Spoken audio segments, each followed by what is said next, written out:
Oke baik Bang Cebice, selamat siang. Assalamualaikum warahmatullahi wabarakatuh. Untuk di Rompok Kito kali ini kembali di Rabu tanggal 19 Februari 2025, di mana kita sudah semakin mendekati untuk penyambutan datangnya bulan suci Ramadan, dan di masing-masing daerah di Indonesia, terutama untuk juga di Sumatera Selatan di Kota Palembang punya tradisi khusus ya dalam penyambutan datangnya bulan suci Ramadan ini. Salah satu tradisi yang sudah lama dijalankan yaitu ada tradisi ziarah kubro yang dilaksanakan oleh ulama dan juga aulia Palembang Darussalam 2025 ya. Dan untuk kali ini di Rompok kita sudah kedatangan tamu atau narasumber yaitu dari Panitia Humas Ziarah Kubro 2025. Kita akan banyak bertanya, kita kaget bakal ngobrol juga. Yang pengen bergabung juga boleh 35165 kami buka line telepon, atau yang pengen komen di live chat YouTube Pro 4 juga boleh ya di Pro 4 Palembang. Langsung aja kita sapa. Selamat pagi, assalamualaikum Pak. Waalaikumsalam. Iya, ini bersama dengan Dr. Ahmad Syukri MSI Pak ya. Ya. Oke baik. Dan ini terkait dengan tema kita yaitu ada ziarah kubro ulama dan juga aulia Palembang Darussalam. Mungkin kita mengingatkan kembali nih untuk pendengar kita yang lupa atau bahkan yang belum tahu mengenai ziarah kubro ini apa nih Pak? Ya, kalau istilah ziarah itu sendiri sebenarnya istilah yang sudah ada di setiap agama yang ada di dunia ini. Jadi hampir semua agama itu ada prosesi ziarah gitu. Ada ya? Iya, ada, bukan hanya Islam. Nah, sebelum Islam pun di Indonesia juga, sebelum adanya Islam itu sudah ada tradisi ziarah. Nah, setelah berkembangnya Islam itu hanya bukan hanya meneruskan, tapi diperbaiki ya. Jadi sesuai dengan akidah Islam itu sendiri. Karena memang penting ziarah itu adalah karena ada ikatan antara orang yang sudah meninggal dengan orang yang masih hidup gitu. Ya. Jadi ini merupakan kegiatan keagamaan juga termasuk dalam kategorinya Pak ya. Tradisi keagamaan hidup.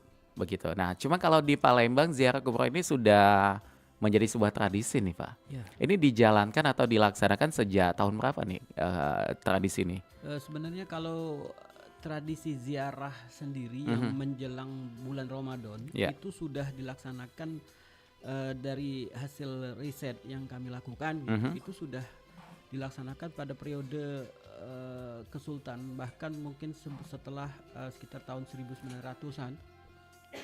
Atau akhir Kesultanan Palembang itu sudah ada tradisi ziarah diidentifikasi. Cuma istilah ziarah kubro itu sendiri baru tahun 2003 itu muncul istilah ziarah kubro, karena memang sudah tradisi ziarah yang dilaksanakan menjelang bulan Ramadan itu sudah melibatkan banyak orang gitu. Banyak ya. Banyak peserta peziarah dari, bukan cuma dari Palembang atau Sumsel, bahkan ini dalam setiap tahun pasti aja ada tamu dari negara tetangga begitu Pak ya. Mancanegara ya. Jadi memang ini kegiatan yang lumayan besar tradisinya juga yang dilaksanakan. Yang ini juga sudah menjadi identitas dari kita masyarakat Palembang tentunya. Itu menjadi kebanggaan kota Palembang tersendiri gitu. Nah untuk pelaksanaannya ini biasanya dilakukan setiap kapan nih Pak untuk tanggal pelaksanaannya begitu? Kalau tanggal pelaksanaannya itu dia kalau dalam tradisinya itu pelaksanaannya itu seminggu sebelum 2 minggu sebelum bulan Ramadan. 2 minggu sebelum bulan Ramadan. Iya, masih masuk sesudah pertengahan Sa'ban akhir lah gitu. Oke, baik. Jadi artinya ini sudah semakin dekat ya. Kalau untuk di 2025 ini di tanggal Masehinya itu sekitaran tanggal berapa nih Pak? Nanti Jumat 21, 22, 23 Februari. Oh, 21, 22, 23 ya. Jadi ada 3 kegiatan nih. 3 hari kegiatannya begitu. Itu puncaknya itu di hari Minggu tanggal 23 Februari. Hari Minggu nanti. Tanggal 23 Februari ya. Jadi Jaturi yang datang. Nah, itu yang pengen kita tanyakan dulu juga, siapa sih yang boleh ikutan dalam kegiatan atau menjalankan tradisi ziarah kubro ini Pak? Undangan ini terbuka. Terbuka untuk umum ya. Untuk umum, terutama untuk umat Islam yang mau ikut berziarah, silahkan. Ini untuk mengambil keberkahan para wali ulama gitu. Oke, jadi siapapun itu umat Muslim yang ingin ikutan bergabung atau berkontribusi dalam kegiatan ziarah kubro ini, ada cara pendaftaran mungkin atau bagaimana Pak? Tidak Tidak ya. Tidak ada pendaftaran. Kalau syaratnya mungkin dengan pakaian agamis atau bagaimana begitu supaya Jelas lebih tahu. pakai nutup aurat aja.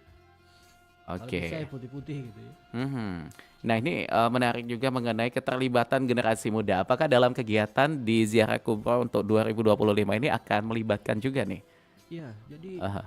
dalam kegiatan ziarah kubro ini melibatkan banyak pihak, bukan hanya generasi muda atau kelompok milenial, Gen Z gitu. Mhm. Jadi mereka kita ada struktur kepanitiaan.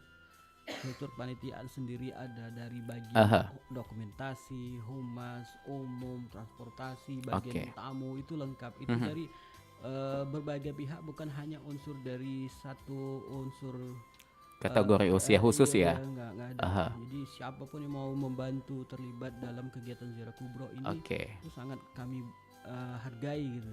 Diperbolehkan Pak ya? Tapi yang jelas dalam struktur kepanitiaan kita ikut apa kata ulama ya, apa Mhm. kata ulama. Jadi memang ada ketua panitianya juga sesuai dengan arahan ulama-ulama Oke. sepuh juga. Mhm.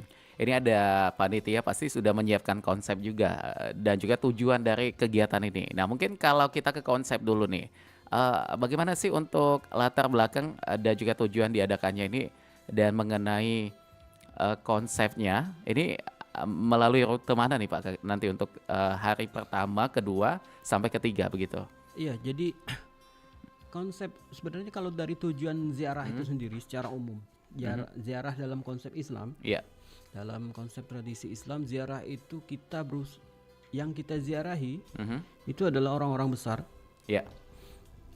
Oke. Jadi orang-orang besar dalam hal ini adalah orang-orang yang memang mempunyai sejarah dalam penyebaran agama Islam. Aha. Yang terkenal dengan keilmuannya, yang dikenal sebagai wali Allah atau penyebar agama Islam itu sendiri gitu. Dan yang kita harapkan dari atau orang-orang memang yang kita ziarah juga para sultan-sultan Palembang juga yang di salah satunya lokasinya di Kabupaten Kurem. Aha. Jadi tujuan ziarah sendiri adalah kita mengharapkan keberkahan dari para wali itu. Oke. Ziarah itu artinya berkunjung ya, mengunjungi gitu. Mengunjungi orang-orang yang kita hormati. Mhm. Nah, dari hasil berkunjung itu bukan hanya mengharapkan keberkahan saja, tapi dengan niat juga kita berusaha menapak tilasi atau mengikuti jejak-jejak orang-orang baik yang sudah mendahului kita agar kita bisa hidup atau berjalan sesuai dengan kaidah-kaidah tertentu yang dalam ajaran agama Islam itu sendiri gitu.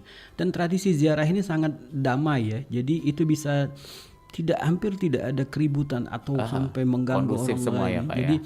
kita juga untuk masalah perizinan itu sudah jauh-jauh hari berkoordinasi dengan pihak kepolisian, membuat spanduk. Kita mohon maaf Iya. kepada para pengguna jalan. Aha. Nanti pada tanggal ini, hari ini ada kegiatan ziarah kubro gitu. Jadi sudah sangat disiapkan oleh panitia itu, jangan sampai ada apa ya, kita meminimalisir dari omongan-omongan yang Benar. ya yang tidak Tapi kalau buat masyarakat Palembang kayaknya udah tidak asing lagi gitu sudah Pak ya. tidak asing lagi, udah biasa. Justru kalau yang Ini protes menjadi kebanggaan malah. iya, Ada kegiatan ini kan. tunggu banget gitu. Aha. Ini bisa berdampak juga pada beberapa bidang ekonomi yang ada di sekitar kegiatan begitu kayak UMKM kan ikut terangkat juga nih Pak. Iya, dari dengan mulai kegiatan ini. tiket pesawat. Jadi ada istilahnya komodifikasi tradisi keagamaan. Jadi tiket pesawat, okupansi hotel, terus makan minum mereka gitu, tamu-tamu itu kadang-kadang 3 hari sebelum pelaksanaan hari Jumat mereka udah datang. Udah persiapan begitu. Udah datang. Tentu saja mereka kan perlu tempat tinggal, perlu makan gitu. Iya. Nah, itu perputaran ekonomi itu sangat besar itu. Dan termasuk hotel-hotel juga ya. Iya, okupansi hotel tentu saja. Okupansi ini akan meningkat juga nih. Iya. Nah ini kan kita tahu bahwa dalam kegiatan ziarah kubro ini ada rutenya. Ada rute dari hari pertama, kedua, ketiga pada saat puncak nanti. Mungkin kita ke hari yang pertama dulu nih Pak. Untuk rute di hari pertama ini akan melintasi kawasan mana aja nih untuk kawasan? Rute hari pertama itu kita akan awal arak-arakan dari rombongan peziarah itu dimulai dari Masjid Darul Mutakin Yang di di daerah mana? dekat Pasar Kuto. Oh di dekat Pasar Kuto itu. Hari Jumat pagi. Hari Jumat pagi itu orang sambil membaca wirid, terus ada qasidah itu sebelum memulai perjalanan, disertai dengan diberi makanan ala kadar, itu semua gratis. Oh gratis semua Jadi ya? Dari makanan gratis. panitia semua nih yang nyiapin? Iya, dari panitia semua. Jadi itu juga kita menunjukkan bahwa orang Palembang itu kayo. Saudaranya. Kayo benar. Kita menghormati tamu. Benar, Gitu. kita menjamu gitu Pak ya. Jangan sampai malu ke orang Palembang. Apalagi orang Palembang banyak gawe kan. Iya, jadi kita. Oke, itu untuk hari yang pertama. Iya, Jadi untuk jadi ada masyarakat arak-arakan nanti berjalan ke arah Guba Duku. di daerah Duku tuh kalau Palembang nyebutnya Dokter M. Isa itu Ya, ya. dalam Dokter M. Isa, Gubah Duku itu nanti kita ziarah kepada Habib Ahmad bin Syekh beserta dengan Habib Abdullah bin Idrus bin Syahab. Itu ulama-ulama yang memang Habib Abdullah bin Idrus bin Syahab itu malah anak cucu itu ada di Tarim sana. Habib Abdullahnya ada di Palembang. Habib Ahmad bin Syekh itu termasuk orang yang banyak mewakafkan memperluasan tanah untuk Masjid Agung Palembang. Oh itu ya. Jadi dia dan Masjid Mentok di Bangka gitu. Masjid Agung Mentok. Ini jadi untuk hari pertamanya tadi kita ke makam ini tadi ya Pak. Iya. Siapa Pak tadi mungkin bisa diulangkan kembali. Makam Habib Ahmad bin Syekh. Habib bin Sahab. bin Sahab gitu. Ya, Habib Ahmad bin Sahab dan Habib Abdullah bin Idrus bin Sahab dan banyak juga yang penyebar agama Islam di Guba Duku tersebut yang diziarahi gitu. Oke. Terus istirahat, habis itu makan. Oh langsung makan siang gitu. Sebelum Jumat itu diajak makan di markas EPI itu. Begitu. Makannya gratis juga. Gratis lagi. Oh Cak Yo nak datang aku mana dulu kagak. Iya. Tapi ini mendorongnya karena apa ya, rasa kebanggaan juga ada. Karena Palembang waduh luar biasa sekali ya kalau udah mendekati momen Ramadan ini, ziarah kubro ini memang sudah dinanti-nantikan oleh masyarakat begitu ya. Terutama umat muslim yang kalau kita lihat dari pakaiannya begitu. Kompakan dengan jubah putih begitu Pak ya. Ini akan menambah kesan apa ya, Palembang itu kota agamis begitu. Iya. Itu biasanya di hari Jumat itu ada anak-anak dari SD Adabiyah gitu. SD madrasah. Itu ikut di barisan paling depan gitu. Oh, sebagai ininya bawa bendera, bawa umbul-umbul. Itu menimbulkan kebanggaan sendiri bagi mereka gitu. Iya, pengalaman luar biasa itu ya. Itu hari Jumat. Hari Sabtu terus hari Jumat sorenya itu Sabtu di tanggal 21 ya? 22. Jumat sore. Jumat sore itu masih di tanggal 21 nih. Iya, Jumat sore itu ada kegiatan di Pesantren Ariyat. Di Pesantren Ariyat itu juga nanti ada kegiatan juga. Seperti apa kegiatan di sana itu, Pak? Itu ada acara roha. Roha itu artinya majelis santai gitu. Oke. Itu mengundang umum, selesainya habis Isya gitu. Ada hall juga, hall pendiri hallnya pendiri Ariyat. Ariyat itu sendiri pesantren yang sudah didirikan dari tahun 73. Di Palembang ya? Iya, di Palembang. Termasuk pesantren tertua juga ya mungkin. Termasuk yang tua gitu. Karena tahun 73 sampai dengan saat ini masih aktif Pak ya? Masih aktif pesantren Ariyat itu. Ini ada di kawasan 13 Ulu. Oh, 13 Ulu Palembang. Di seberang Ulu. Oh, di sana. Iya, 13 Ulu dekat. Di dekat Kampung Al-Munawar. Itu lebih spesifikasinya mungkin di dekat ujung jembatan Musi 6 itu Pak ya? Enggak, jauhan kalau Musi 6. Musi 4. Ke kanan dia tuh ya? Iya, 13 Ulu tuh masih dekat kampung wisata Al-Munawar. Iya. Al-Munawarnya itu sangat dekat ya di situ. Iya, dekat di situ. Jadi kegiatannya memang sampai malam ya? Setelah sampai malam, sampai Isya. Setelah Isya. Sampai Isya. Kemudian dilanjutkan dengan besoknya lagi untuk hari kedua di tanggal 22 Februari itu tepatnya di hari Sabtu. Kegiatan paginya itu dimulai dari jam berapa itu Pak? Itu dari pagi juga, dari jam 6. Itu kegiatannya di 12 Ulu. Oh, di 12 Ulu. Di Kampung Karangpanjang, di BBC, di rumah Habib Ahmad bin Hasan Al-Habsyi. Beliau ini merupakan guru-guru dari ulama-ulama di Palembang juga pada awal abad ke-20 lah. Abad 20 ya. Ya memang ini juga salah satu tokoh agama penting ya. Untuk sejarah Islam di Palembang. Iya, jadi kalau kembali lagi dengan sejarahnya bagaimana nih Pak? Yang mana? Yang di hari kedua ke makam siapa tadi? Habib Ahmad bin Hasan. Habib Ahmad bin Hasan ini bagaimana sejarahnya dulu kalau di Palembang? Beliau ini sebenarnya ada managib khususnya, jadi yang bisa kita sebarkan. Tapi secara garis besar beliau ini adalah guru-guru dari ulama-ulama Palembang pada periode masa itu, yang memang diakui kewaliannya dan keilmuan beliau ini sudah sangat di dalam, sebenarnya banyak di kitab-kitab beliau di rumahnya itu masih ada kitab-kitabnya. Cuman sampai dengan saat ini masih ada. Masih ada. Cuman kemarin sempat ada yang terbakar gitu. Sayang sekali gitu. Harusnya memang untuk koleksi atau dokumen-dokumen harus ada arsipnya, ada arsip, harus diarsipkan gitu. Begitu. Itu hari kedua, terus berjalan berziarah ke arah arak-arakan lagi. Arak-arakan lagi. Ini Arak-arakan di lagi. hari ketiga ya Pak Hari ya? kedua. Oh, kedua tetap. Hari kedua itu berjalan dari 12 Ulu ke pemakaman Gubah Telaga Swida. Aha. Gubah Telaga Swida itu ziarah ke Habib Ahmad bin Hasan tadi. Mhm. Dan beberapa habaib yang ada, ulama-ulama yang ada di Gubah Telaga Swida tadi. Oke, hadir juga di sana. Iya, gitu berjalan itu. Aha. Dari 13 ke Telaga Swida itu sekitar berapa Telaga ulu Swida. ya? Telaga Swida itu mungkin kalau nggak salah 14 lebih ya. Yang di dekat makan Naga Swida itu ya Pak? Iya, Ya kurang lebih 14 lagi. 14 ulu ya benar ya. Kalau nggak salah saya pernah lewat di situ. Itu lumayan juga berjalan, cuman karena kita Lumayan. rame-rame jadi nggak kerasa gitu. Karena nawaitunya tadi juga Iya, nih. nawaitunya. Untuk berziarah itu tadi tidak ada rasa capek. Iya. Ya, nggak ada rasa. Jadi benar-benar rutenya panjang itu hari kedua tuh. Seru juga itu Pak ya. Seru. Untuk kegiatannya itu dan kita ada nilai ibadahnya juga pasti Iya. di situ ya. Setelah selesai dari Aha. dari Gubah Telaga Swida Habib Ahmad bin Hasan Al-Habsyi tadi, Aha. itu ziarah ke ulama-ulama sekitarnya, terus menuju ke Kampung Asgab. Oh, Asgab itu yang 16 ulu. tangga takat kalau kita Palembang nyebutnya ya. Iya.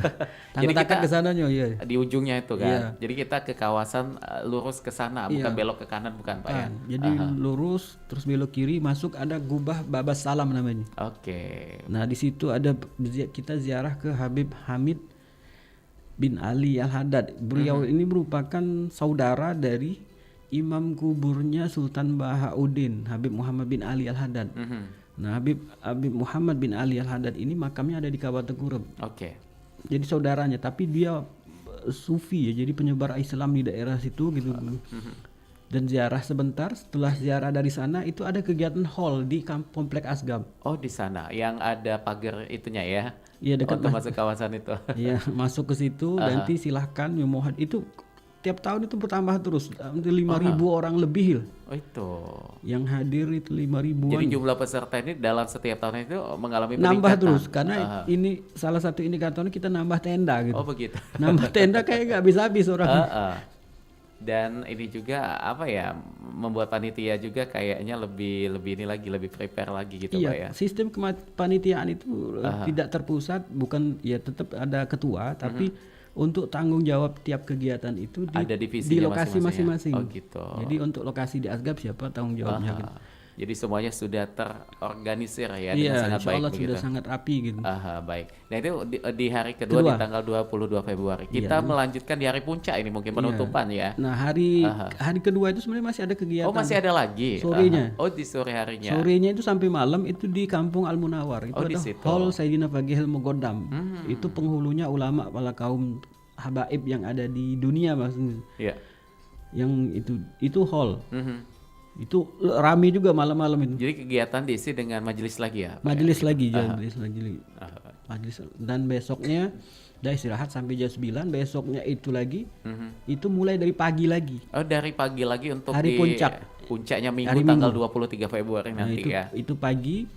Itu kegiatan hall lagi di Kampung Sungai Bayas. Oke. Di Kampung Sungai Bayas itu kalau Palembang nyebutnya kawasan apa itu, Pak? Daerah apa ya? Aligatmir. Aligatmir. Jadi ke kawasan seberang ya kita ya? Iya, seberang Ilir. Kemarin Ulu, ini kembali ke Ilir lagi. Oh, yang nggak jauh dari Segaran mungkin? Enggak juga sih, belok dari deket Pasar Kuto tuh ke sana lagi. Iya, yang ke kirinya itu mau ke 16 itu Pak mungkin? Iya, sebelah Aligatmir. Iya, Aligatmir ya, memang bisa nembus ke 16. Ke 16 di situ. Oh, jadi kita rutenya melanjutkan di situ. Dimulai dari mana rutenya untuk penutupan Rutenya ini? itu dari rumah Habib Abdurrahman Al bin Hamid itu terus Hall Habib Abdullah bin Idrus bin Sahab sekalian di situ. Ada tahlil terus biasanya kalau di sana itu makan bubur sop. Oh, itu. Sarapannya. Bubur Jadi pokoknya jalan makan senang-senang ziarah plus. Kita mengenal juga makanan-makanan tradisional juga nih termasuk ya Pak ya. Iya, termasuk makanan. Tapi kalau bubur apa yang satunya itu bubur kinco bukan, ada satu lagi tuh Pak. Saya lupa tuh namanya tuh. Iya, kalau kita sih biasanya nyebut bubur sop. Bubur sop itu ya yang nanti juga biasanya kalau dalam agenda di ziarah kubro ini selalu dihadirkan begitu sebagai menu untuk menjamu para peserta yang nanti akan ikutan ya. Nggak tahu tahun ini makanannya apa. Heeh. Tapi Iya, kita jangan terniatkan karena makanannya nih ya. bukan. Lebih kepada ini Jadi niat aja. kita untuk menghormatin tamu dan Heeh. peziarah agar mereka nggak kelaparan nanti waktu Bener. ziarah. Jadi kita juga enak ya ketika orang datang ke Iya, Palembang. kesannya sama tamu, oh Palembang begitu gitu. Kesannya jadi bagus nih. Iya. Oke baik, nanti kita akan lanjutkan kembali Pak. Saya masih banyak sekali pertanyaan-pertanyaan yang akan saya sampaikan. Tapi untuk Manca Bice jangan kemana-mana ya karena kita bakal dengar ke beberapa informasi yang lewat berikut ini.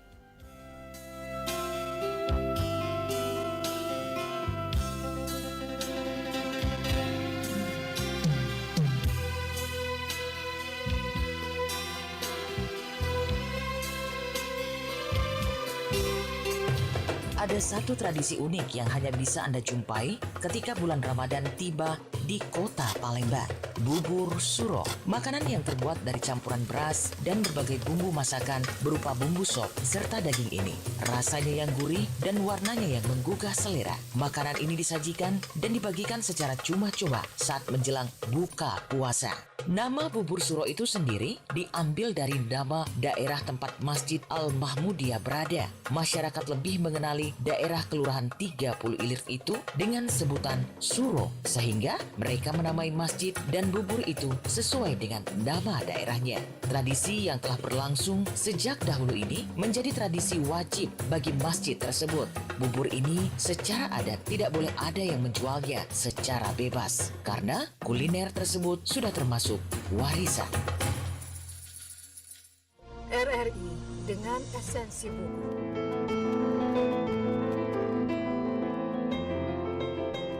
Di dalam kehidupan, manusia seringkali dihadapkan dengan hal-hal yang dapat mempengaruhi pikiran yang berdampak pada saat beraktivitas.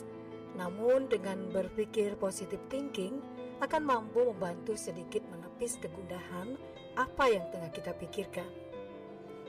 The Power of Positive Thinking adalah buku yang ditulis oleh Norman Vincent Peale yang pertama kali diterbitkan pada tahun 1952. Buku ini adalah salah satu buku pengembangan diri yang paling terkenal dan berpengaruh dalam sejarah.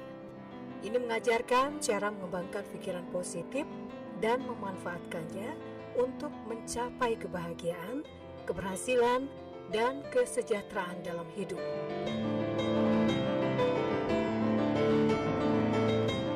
Berikut adalah ringkasan singkat dari The Power of Positive Thinking.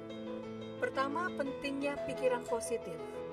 Buku ini mengajarkan bahwa pikiran positif memiliki kekuatan besar untuk mempengaruhi kehidupan seseorang. Menjaga pikiran positif adalah kunci untuk mengatasi masalah, menghadapi tantangan, dan mencapai tujuan. Kedua, imajinasi kreatif.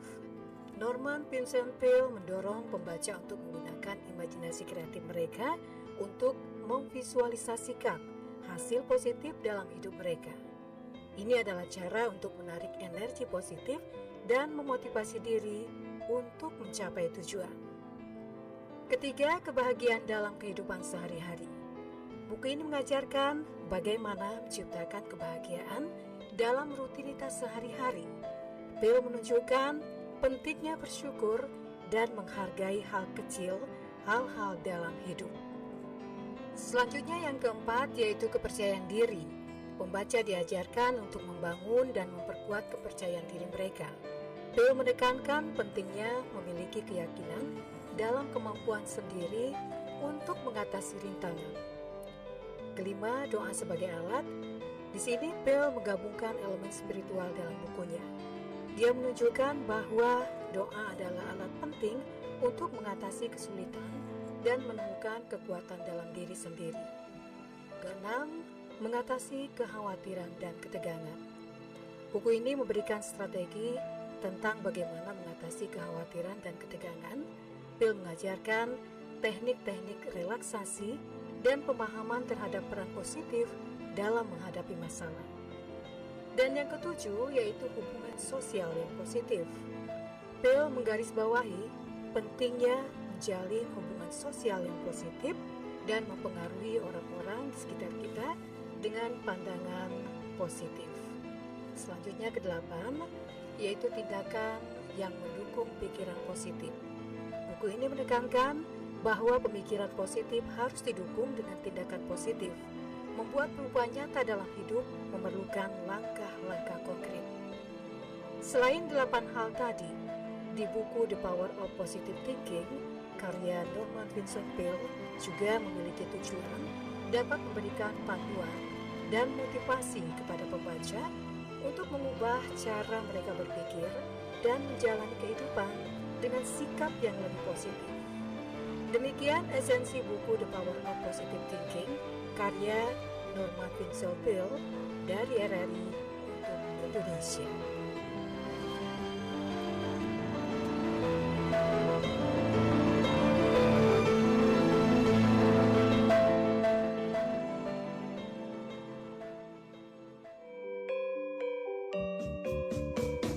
Nuansa budaya dan tradisi. Ragam kearifan lokal yang membanggakan. Dan destinasi pariwisata yang menarik. Dapat didengar di Pro 4 RRI Palembang.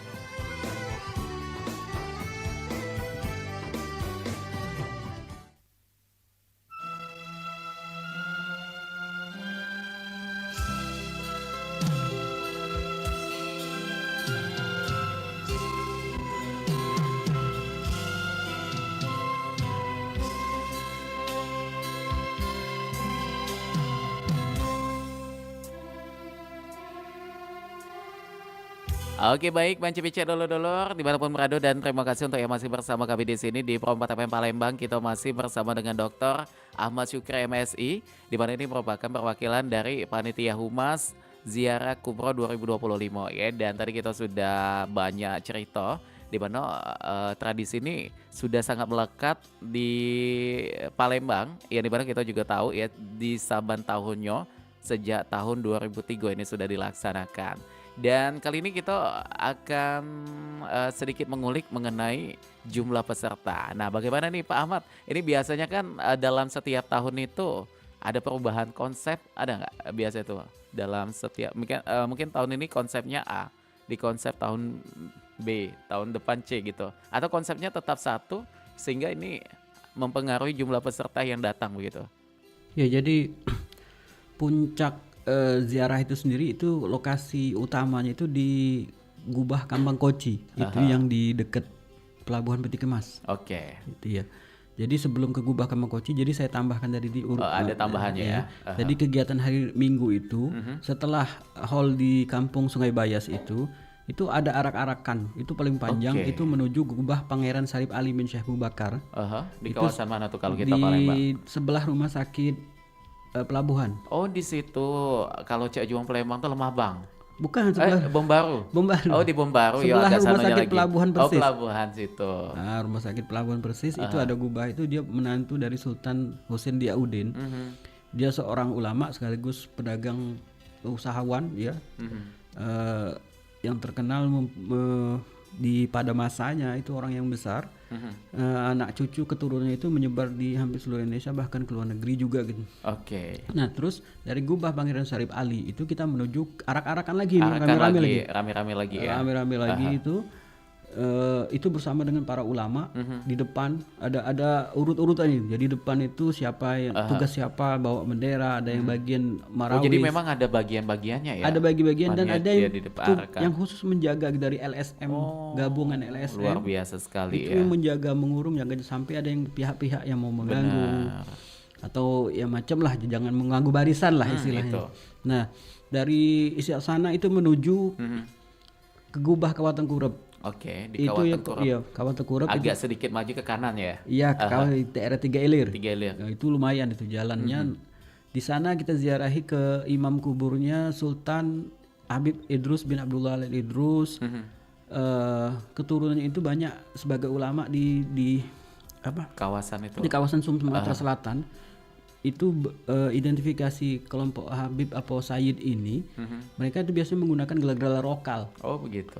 Jadi namanya Sayyid tapi gelarnya misalnya Sayyid Umar Baginda Sari, terus Tuanku Idrus Salam. Tapi kalau dicek itu namanya nama-nama Arab semua, penyebar agama Islam di Sumatera Selatan itu. nama-nama Arab lah ya. Itu sudah melekat ya. Iya, nah terus dari Gubah Kawatu Kurep tadi menuju Gubah Kamangkoci, itu pusat di sana tempat kita tahlil, yasin tahlil rame-rame itu ngumpul numpleknya di sana semua. Jadi kumpul semua di situ nanti. Numplek semua itu yang orang puluhan ribu tadi. Wah itu, pokoknya kalau sudah ziarah kubro itu pasti nanti bermunculan foto-foto yang apa ya, memang sudah sangat kita rindukan begitu, dengan ramainya umat muslim begitu, kumpul semua menjadi satu di kawasan itu begitu. Iya, semangat kita tuh jadi timbul. Jadi ikutan merasa kayak ya bercampur aduk di situ. Iya, bukan hanya pihak laki-laki, perempuan pun pengen ikut, tapi kita tidak boleh tidak mengizinkan untuk ikut. Mengizinkan. Karena memang untuk menghindari pencampuran antara laki-laki dan perempuan. Ini kan kegiatan yang bersih ya. Jadi jangan sampai timbul percampuran antara laki-laki dan perempuan. Nanti perempuan silahkan ziarah sendiri di hari yang lain gitu. Jadi menjaga syariatnya juga. Iya, jadi ini undangan ziarah kubro ini khusus untuk laki-laki. Laki-laki. Dan di Kamangkoci itu sudah disiapkan beberapa lokasi untuk menyajikan konsumsi itu. Oh, tetap yang persiapan untuk orang 14.000 lebih tadi. Wah, banyak sekali tuh. Iya. Bisa kita bayangkan ya. Berapa banyak nasinya? 14.000. Iya. Itu lumayan itu. Kalau kondangan siapan uang 2.000 kita habis berapa? Wih, Pak, menanggung undang uang 14.000 itu enggak teladen-laden lagi tuh duitnya ya. Iya, tapi jadi ini menandakan bahwa begitu cintanya Islam ini terhadap syiar dan tamu, tamu-tamu yang datang ini ya. Tamu menghormati ulama gitu. Jadi ini momen yang sangat spesial begitu untuk kita kembali mengenang bagaimana sejarah Islam di Palembang, ya tentunya melalui kegiatan tradisi ziarah kubur ulama dan juga aulia Palembang Darussalam 2025 ini. Nah, untuk penamaan judulnya di tahun ini bagaimana nih Pak? Ada tema khusus kah atau sebenarnya sama aja sih. Sama aja ya. Ziarah kubur ulama dan aulia Palembang Darussalam, ya silakan aja mau tambahin 2025. Jadi tidak ada tema khusus begitu dalam setiap tahunnya ya? Iya, nggak ada. Oke, nah kalau persiapan ada gitu. Kita mengantisipasi melonjaknya peziarah. Belajar dari tahun-tahun kemarin, ini trennya seperti apa gitu. Kecuali pas COVID gitu. Nah, ini yang menarik nih, waktu COVID ini bagaimana kegiatannya pada saat itu? Kami tidak mengadakan, tapi tetap aja ada yang ziarah gitu. Jadi memang kita mengikuti juga pada saat itu ya. Kita mengikuti aturan, tidak ada ziarah kubro waktu COVID. Nah, ini sempat setelah COVID kita kembali lagi untuk mengadakan tradisi ziarah kubro ini. Jumlah peserta bagaimana pada saat itu? Lebih naik lagi. Malah tambah naik. Iya, orang kan nggak sabar nunggu 2 tahun gitu. Jadi tetap aja animo orang peziarah tetap rame gitu. Dan kalau jumlah peserta nih, mungkin kalau tadi yang disiapin ada 14.000 untuk menjamu ya peziarah yang nanti akan datang. Tapi kalau dari tahun-tahun sebelumnya itu jumlah peserta berapa? Mungkin masih ingat? Dia nih peserta itu mulai rame itu dari mulai langsung ada yang langsung ke Kamangkoci ya. Oh, langsung ke Kamangkoci situ. Iya, ada langsung ke Kamangkoci, nggak ikut arak-arakan. Nah, itu mulai rame di situ gitu loh. Persiapan yang paling optimal gitu. Iya. Jadi jumlah peserta ini pasti belasan ribu ya Pak ya, dalam setiap tahunnya itu ya. Jadi Gubah Kamangkoci itu termasuk yang saya bilang tadi, di Kamangkoci ini beberapa tokoh ulama di sana yang dimakamkan di sana itu mempunyai ikatan kekerabatan dengan ulama-ulama yang ada di Tarim, di Malaysia, di Timur Tengah sana gitu. Jadi anak cucunya itu berziarah pas ziarah kubur ke sini gitu. Oh, ini ada kakek saya gitu di sini gitu. Nah, cuma kalau tamu-tamu kehormatan biasanya yang datang itu karena dalam setiap tahun itu kan ada aja tamu dari negara tetangga kayak Malaysia, Brunei Darussalam. Nah, untuk di tahun ini siapa nih Pak tamu spesial yang nanti akan diundang atau tamu kehormatan begitu? Ya, sebenarnya kalau undangan untuk ulama-ulama yang di Indonesia yang mempunyai jaringan ulama dengan ulama-ulama di Mekah gitu, alumni ulama Mekah maupun alumni ulama-ulama yang ada di Indonesia, itu kami undang secara umum. Ada juga beberapa undangan-undangan khusus untuk ulama-ulama yang dari Tarim, Hadramaut gitu. Itu sudah 2 bulan yang lalu mereka sudah siap untuk hadir gitu dari karena memang untuk kelengkapan visa administrasi migrasi dari pihak migrasi juga harus perlu ada waktu juga ya. Perlu ada waktu gitu, berapa lama pengurusannya gitu. gitu. Jadi ada misalnya saya Umar Al-Khatib itu dari Hadramaut, terus ada Habib Hasan bin Muksin Al-Hamid itu mufti dari Tarim. Mufti itu orang yang memberikan fatwa di satu kota gitu. Itu termasuk orang yang dituakan di Hadramaut di sana. Itu insya Allah akan hadir. Dan ulama-ulama yang memang ada ikatan kekerabatan dengan ulama-ulama yang ada di Palembang gitu, dengan atau yang orang yang diziarahi gitu. Kayak masih ada silsilahnya begitu Pak. Iya, genealogisnya masih ada ikatan dengan yang diziarahi di Gubah Kamangkoci, Kabupaten Kurep. Ini kan udah tanggal 19, artinya udah semakin dekat. Tamu udah ada yang datang mungkin. Sudah ada yang datang. Sudah ada yang datang. Dari pihak panitia biasanya menyambutnya bagaimana nih Pak? Untuk tergantung kapasitas tamunya. Ada yang mereka memang senangnya tinggalnya di musola. Oh ada. Ya, jadi musola kita disiapkan. Ada yang tinggal waktu ziarah kubro itu ada 300 orang kadang-kadang di musola. Musolanya paling banyak di mana tuh ya? Di pesisir. Jadi tiap di kampung-kampung habaib ini mereka punya kampung. Tiap kampung itu ada musola. Nah ada yang nginep di musola, ada yang nginep di rumah-rumah yang itu disediakan untuk tamu. Nah untuk tamu-tamu dari kalangan ulama itu biasanya disediakan khusus ada yang bertanggung jawab, yang bawa kendaraannya, terus dibawa jam berapa gitu. Dan tamu-tamu biasanya selesai dari tradisi ziarah kubro ini langsung pulang, atau mereka bahkan ada yang masih menetap, bukan menetap sih kayak sampai 2 minggu. Nggak tahu, mungkin ada ya, saya nggak tahu. Tapi biasanya di hari Seninnya itu ada acara lagi, tapi tidak mengundang orang banyak. Gitu. Ya, caranya di pesantren gitu. Jadi tuh kembali ke tamunya masing-masing ya. Kalau memang mereka masih pengen stay di Palembang dulu melihat mumpung lagi di Palembang nih, pengen mencari apa begitu yang saudara-saudaranya kali yang masih ada ya. Kalau wisata Islam alam banyak ya. Wisata Islam banyak. Kalau wisata alam Palembang kayaknya minim banget. Mungkin salah satunya ada di Al-Quran Al-Akbar itu. Iya itu doang. Tapi seenggaknya kita punya destinasi lah Pak ya, walaupun 1-2 yang di Palembang ini yang memang butuh sekali nih. Salah satu destinasi wisata Islamnya untuk ditambah. Mengenai tradisi ziarah itu setelah itu berkelanjutan. Berkelanjutan lagi. Jadi ziarah kubro ini kan momentumnya khusus. Nah orang yang ziarah ke Kamangkoci itu ke Kabupaten Kurep itu rutin. Memang ada kelompok-kelompok peziarah yang dari luar kota Palembang itu banyak. Oke, banyak ya yang ikutan di situ. Nah kalau dari persiapan panitia untuk logistiknya sejauh ini bagaimana nih Pak? Udah berapa persen persiapan untuk logistik itu insya Allah sudah hampir 90% lah ya. Jadi karena saya nggak bisa bilang 100% karena belum dimasak gitu. Kecepatan takutnya nanti kalau masaknya itu kan malam hari. Nah kalau dari segi keamanan, mengingat ini banyak sekali peserta nih, sampai belasan ribu. Ya. Sinergi yang dilakukan untuk keamanan. Iya, jadi siapa yang nanti akan jauh hari itu kita sudah menghubungi dari pihak dari kepolisian, TNI, terus dari LSM tadi, gabungan LSM, ada istilahnya Cakar Palembang, rombongan mereka itu. Jadi mereka yang mempersiapkan diri ya? Gitu, untuk membantu berpartisipasi dalam kegiatan ziarah kubro gitu, untuk pengamanan tanpa diminta itu. Oke, dengan keikhlasan sendiri gitu Pak ya, luar biasa sekali. Ini niatnya tulus semua nih. Iya, insya Allah kita kerjasama semua gitu. Malah pada saat ziarah kubro itu ada warga-warga yang memang menyediakan air mineral sepanjang jalan itu, gratis. Jadi lapisan masyarakat pun senang mereka nih. Ikutan beramal juga ya di situ Pak ya. Jadi ini tidak menutup kemungkinan juga ya untuk siapapun yang nanti punya niatan akan sedikit memberikan suguhan begitu. Panitia tidak menutup tangan begitu Pak ya. Jangan aja yang aneh-aneh. Terpenting memang sesuai dengan ini aja ya. Ada yang ngasih air mineral gelas itu sampai 1 mobil gitu. Waduh. Isi penuh-penuh hampir sama es gitu. Luar biasa sekali nih.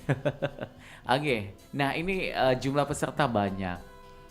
Ada istilah mengatakan bahwa lebih baik mencegah daripada mengobati. Mungkin lebih kepada antisipasi. Takutnya saja nih Pak, nanti ada pandemi mungkin yang mungkin kita tanpa sadari dalam segi hal kesehatan. Apakah juga ada tim medisnya yang nanti juga akan ikut dalam arahkan atau selama berjalannya kegiatan tradisi ziarah ini nanti Pak? Iya, jadi tim medisnya itu malah ikut ikut arak-arakan juga, ada yang ikut, ada yang standby gitu. Jadi kita tetap koordinasi dengan pihak pemerintah. Jadi pihak pemerintah kota dan provinsi, terutama pemerintah kota itu sangat membantu ya. Komunikasi kita tetap berjalan. Bahkan sebelum acara kegiatan ziarah kubro itu aspal di lokasi bakal dilewati peziarah itu dibagusin semua jalannya. Oh itu supaya semakin nyaman ya. Iya, jadi ini kan bawa nama Palembang juga. Itu, jadi perlu juga dukungan dari masyarakat terkhusus yang ada di rute-rute yang tadi kita sudah sampaikan untuk menjaga kebersihannya, termasuk menjaga keamanannya juga. Iya, malam-malam malah sebelum hari Minggu itu biasanya pihak pemerintah kota itu jalan itu disemprot biar itu supaya nggak debuan ya. Biar nggak debuan. Waduh, ini memang benar-benar disambut sekali ya untuk peserta atau peziarah yang nanti akan ikutan dalam kegiatan ini. Iya. Nah, oke, baik. Dan kalau mengenai apa ya hal-hal mungkin Pak yang peziarah tidak boleh lakukan pada saat nanti ikut kegiatan apa? Ya menjadi catatan mungkin himbauan lah ya. Hal yang paling prinsip itu jangan sampai melakukan hal-hal melanggar syariat agama gitu loh. Misalnya minum-minuman keras lah, bawa ziarah bawa senjata tajam itu kan aneh banget gitu. Itu. Walaupun ada ya kelakuan lah di situ sedikit gitu. Jadi memang itu harus dijaga sekali Pak ya. Jangan sampai melanggar syariat gitu atau memakai pakaian tidak menutup aurat. Nah, itu. Atau percampuran laki-laki dan perempuan tadi jangan ya. Oke, baik. Nah, dengan adanya kegiatan tradisi berziarah kubro ini, apakah ada program pendampingan atau edukasi bagi peserta tentang sejarah dan juga peran ulama serta aulia yang akan diziarah ini? Kayak dijelaskan begitu. Saat ini kita lagi ada di makam Habib apa begitu? Ada. Ya? Jadi bagian yang menuntun para tamu untuk berziarah itu mereka yang menjelaskan gitu. Ini adalah siapa gitu siapa. Jadi sudah ada pembagian tugas masing-masing pada saat prosesi ziarah itu sendiri gitu. Oke. Jadi tidak dibeban bersatu orang. Gitu. Dan mengenai keterlibatan ulama dan juga tokoh masyarakat sama ya, yang seperti awal tadi sudah kita sampaikan bahwa banyak sekali ulama lokal yang juga akan berkontribusi. Jadi pihak pemerintah juga kita undang, gitu, semua Pangdam, Kapolda gitu, dari gubernur, wali kota, unsur muspida, pimpinannya itu kita undang semua. Mengenai yang tadi ada majelisnya juga, apakah ada tokoh khusus nih yang akan memberikan tausiah atau ceramah selama biasanya ziarah di nanti? hall itu nanti ada tausiah, itu biasanya main tunjuk aja loh. Oke. Karena semuanya ustadz semua gitu lah. Jadi mereka sudah standby untuk memberikan tausiah, tapi tinggal tidak nanti lama-lama. panitia yang akan Kita tuh kadang-kadang agak repot mengatur masalah waktu. Iya, baik. Nah, untuk promosinya mungkin tadi kan disampaikan tidak ada pendaftaran ya. Jadi untuk siapa saja yang ingin bergabung, yang ingin ikut dalam arakan kegiatan tradisi ziarah kubro ini, silakan langsung datang saja ke rute yang tadi juga sudah kita sampaikan. Dan kalau untuk sosialisasinya mungkin dilakukan oleh panitia bagaimana nih Pak? Iya, jadi untuk sosialisasi yang dilakukan oleh panitia itu sudah kita laksanakan dari setengah tahun yang lalu ya, dari bulan Januari ya. Oke. Dari mulai Januari itu udah mulai start bikin banner.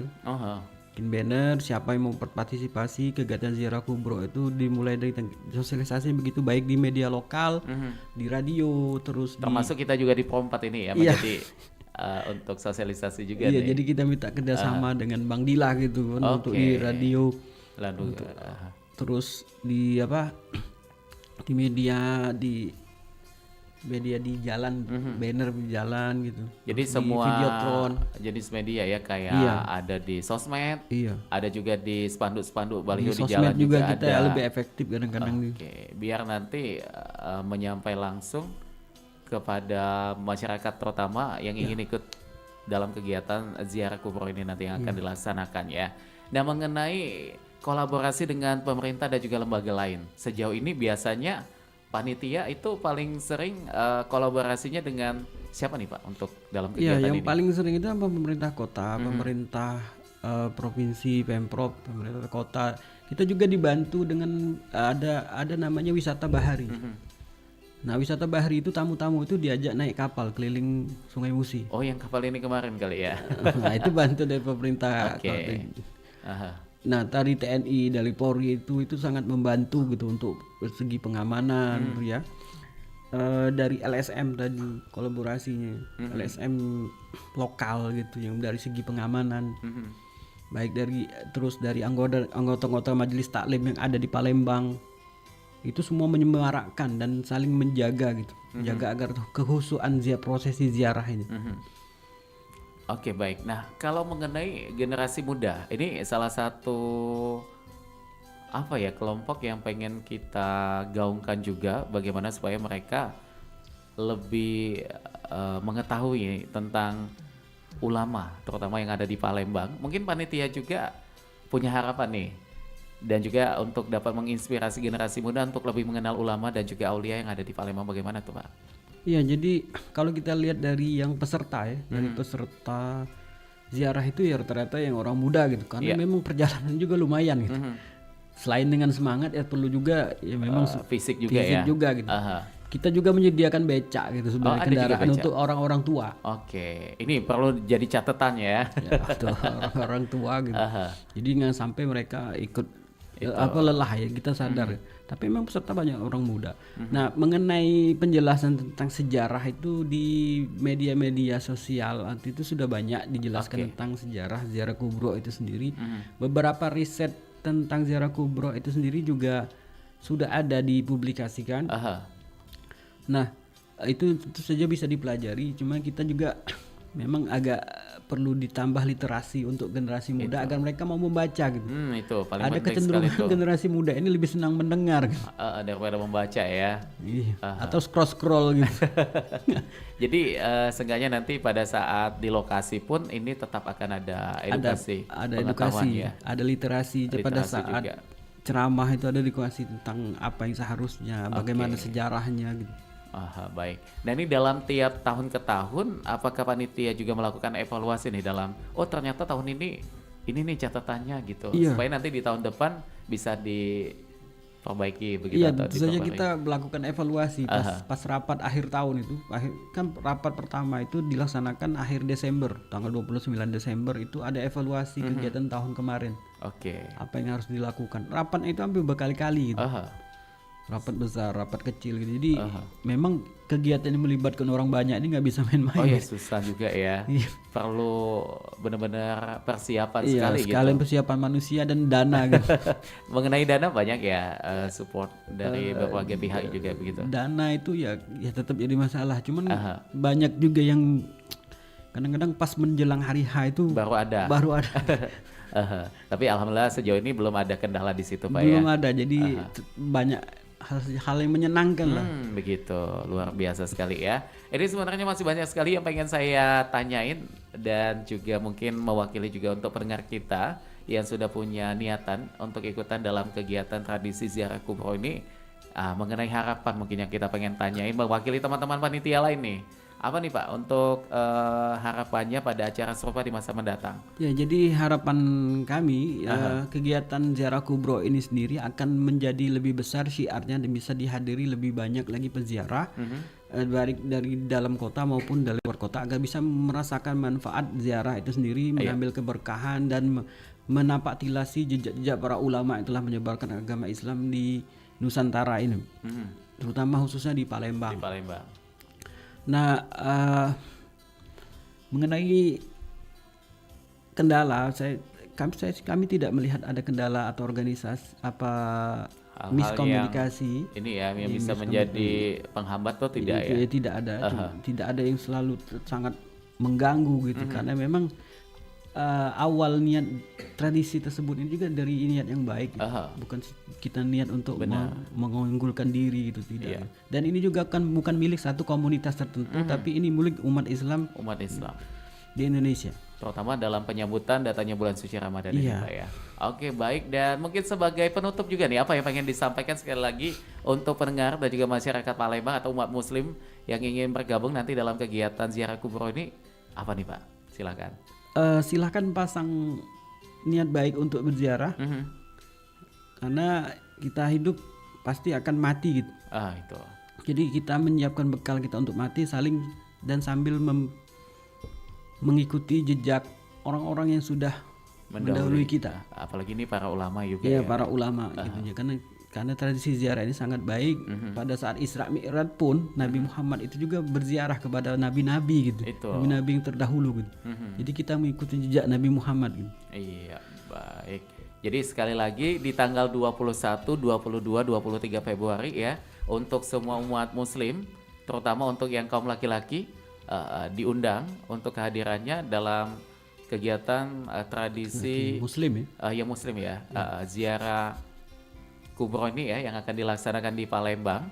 Dan tentunya silakan datang untuk lokasi pertamanya tadi di kawasan 13 Ulu Pak ya. Di hari Jumat di 8 Ilir. Di 8 Ilir, kawasan Duku di MSA ya, iya, untuk lebih tepatnya dekat markas EPI. Nah di sana, jadi silakan datang ke sana. Silakan juga untuk mengikuti segala aturan yang nanti akan dipersiapkan oleh panitia. Baik Pak, terima kasih sekali lagi. Waduh luar biasa sekali ya, ini sudah 56 menit kebersamaan kita untuk di Rompok Kito. Dan sampaikan salam saya juga Pak untuk panitia-panitia lain juga ya, mudah-mudahan mudah-mudahan ini akan semuanya berjalan lancar. Dan juga marilah kita masyarakat Palembang kita dukung ziarah kubro ulama dan juga aulia Palembang Darussalam 2025 ini supaya sukses. Amin. Karena mengingat banyak sekali tamu yang nanti akan datang ke Palembang ya. Oke Pak, kita pamit karena waktu kita sudah habis. Wassalamualaikum warahmatullahi wabarakatuh. Salam budaya.